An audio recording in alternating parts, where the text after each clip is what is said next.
माझा आवाज जय भीम नमो बुद्धाय। आज 18 जून 2024 दुपारी 1:30 वाजल्यापासून मी या ठिकाणी उपोषणाला आमरण उपोषणाला बसलेलो आहे।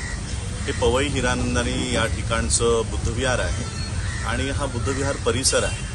कसलंही मनाई आदेश नसताना पोलिसांनी तिथे बॅरिकेड लावलेले आहेत। हजारो लोक बाहेर उभे आहेत आणि त्यांना आतमध्ये येऊ दिलं जात नाही। या ठिकाणचे इंटरनेटही बंद करण्यात आलेले आहे जेणेकरून आम्ही फेसबुकवरनं ही माहिती लोकांपर्यंत जाऊ नये अशा पद्धतीने। आणि म्हणून मी मुंबईच्या आणि लगतच्या बौद्धांना विनंती करणार आहे की या ठिकाणी हजारो लोकांच्या उपस्थितीत या ठिकाणी यावं आणि पोलिसांना एकच प्रश्न विचारावा की या विहारात जाण्यासाठी कोर्टाने कोणती मनाई आदेश दिलेला आहे का। कारण बाहेर बघा, मी कॅमेरा जरा शिफ्ट करा मागे घ्या, ही छावणी बघा कशा पद्धतीने।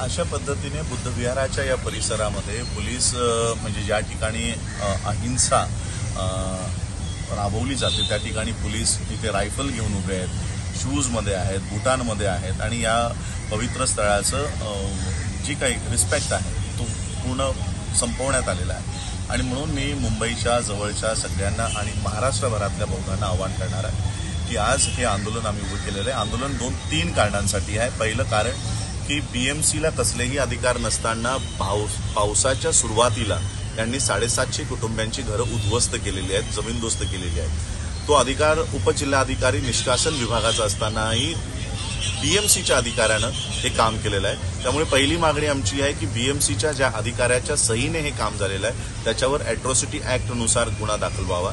दुसरी की या ठिकाणी पोलीस प्रोटेक्शन बीएमसीने मागण्यात आलं होतं आणि पोलिसांचं म्हणणं आहे की त्यांच्यावर दगडफेक झाली, मिरची फेकण्यात आली।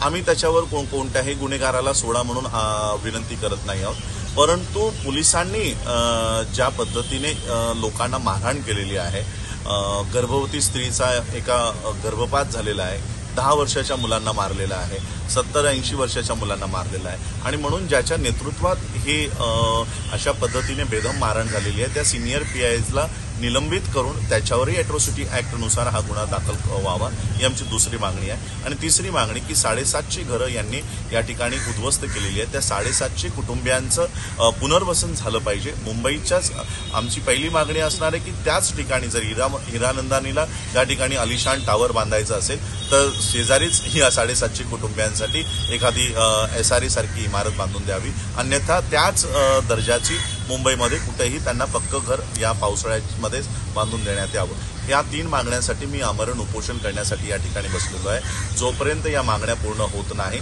त्या ठिकाणाहून तोपर्यंत मी या ठिकाणाहून उठणार नाही अशी माझी भूमिका आहे। ही भूमिका सर्वांना ज्ञात व्हावी याकरिता मी हा व्हिडिओ करत आहे। जय भीम नमो बुद्धाय।